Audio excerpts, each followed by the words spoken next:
Hi, I'm Gary and welcome to my channel. Today I'm looking at the box set of two mighty German tanks from ICM, the Panther and the King Tiger, both in 1/35th scale. Both have been available separately before, but this box brings them together as an interesting compare and contrast possibility. Let's make a start by looking at the box itself. So here we are with the rather substantial, it has to be said, box, 1/35th scale of the Panzerwaffe steel cats. That's the Panther D and the King Tiger. The combined code is DS3524. They have been available separately before. Very lovely box art as usual. On this end it points out that the Panther will be 247mm long and requires 418 parts for assembly, and the King Tiger is 290mm long and has 264 parts. So that's quite a lot of parts altogether to be making. On the other long side there's a couple of images of the tanks in their schemes that are provided and suggested. So let's have a look and see what you actually get inside the box for your money.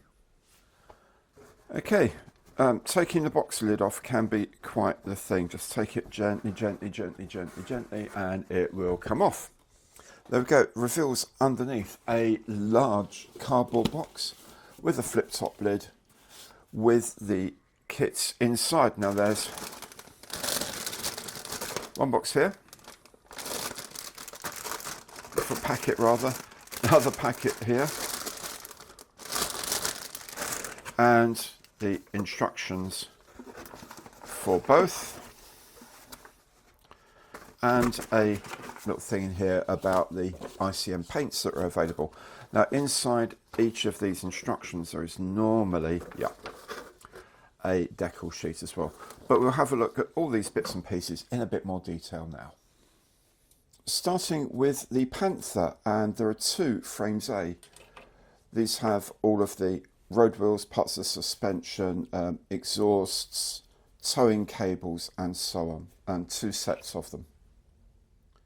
Frame B, part of the sides, back ends, drive mechanisms and the gearbox outlets and so on, bits and pieces. There are four frame Cs, and these are all the links for the track. Frame D is the turret with the gun barrel in two halves, mantlet and the armour of the turret itself. Then there are two separate mouldings for the bottom half of the hull and the top of the hull. So with the King Tiger, the first frame, frame A, is the top of the hull, a single piece moulding for the top of the hull. Then, predictably I suppose, frame B is the bottom of the hull and the back plate.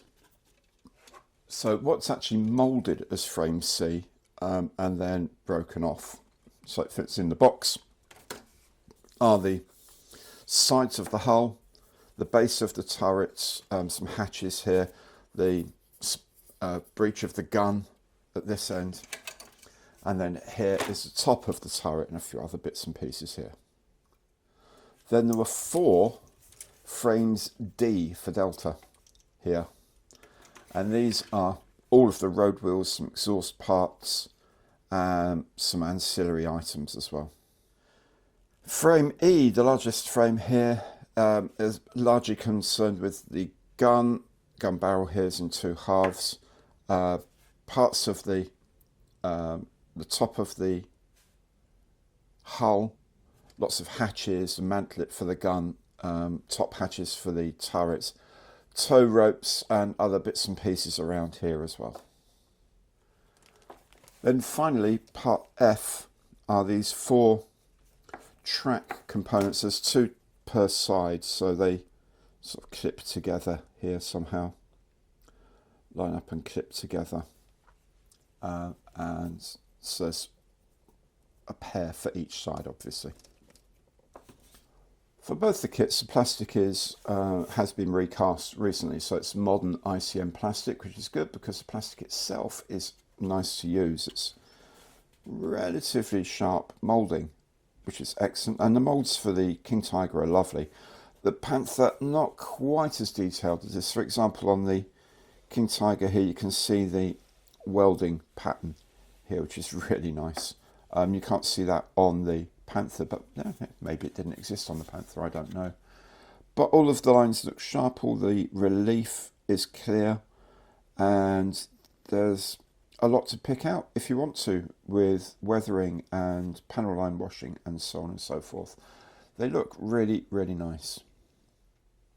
Likewise, the wheels, they look good. I mean, maybe if you're hypercritical, I would say maybe the nuts on here haven't got quite the definition that maybe some of the other parts have. But this exhaust moulding here, for example, is lovely. That's really sharp and really smart. That looks almost like a resin part, and it isn't. It's just plastic. Yeah, very impressed. As usual, very impressed by the quality of moulding we're getting from ICM at the moment. This is the decal sheet for the Panther. As you can see, 3 vehicles represented here, and these ones do have the options of some artwork and some graphics as well, which is pretty cool, I think. They look sharp enough. The colours are okay. I think they've used a spot colour for the red, so it's just a 3-colour print, which is excellent. It means you get a much crisper and more vibrant colour at the end of the day. Here are the decals for the King Tiger. Kill marks on there for the barrel, which is quite groovy.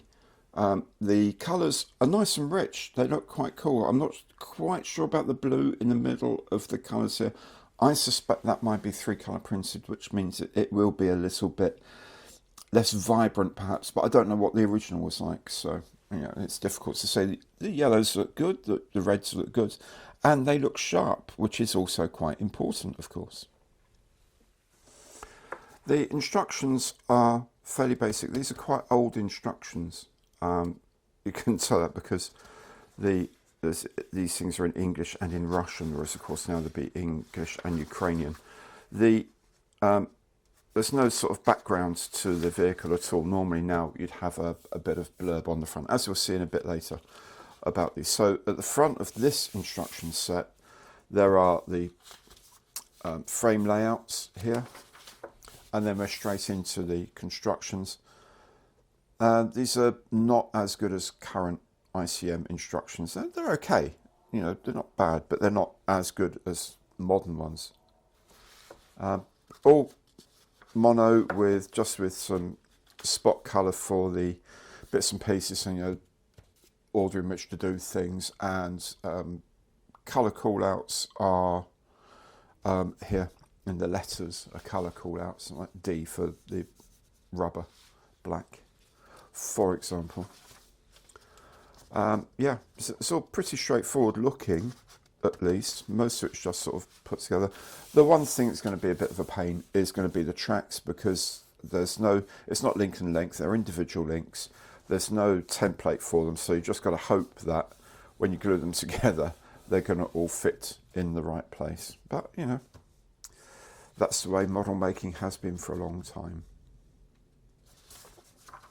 On the back is the preferred scheme, as it were, and some colour call-outs here. Model master colours, I'm sure you can either figure out what they should be from another source or convert these somehow into your favoured paint designs. The instructions for the King Tiger are somewhat more modern than the ones for the Panther.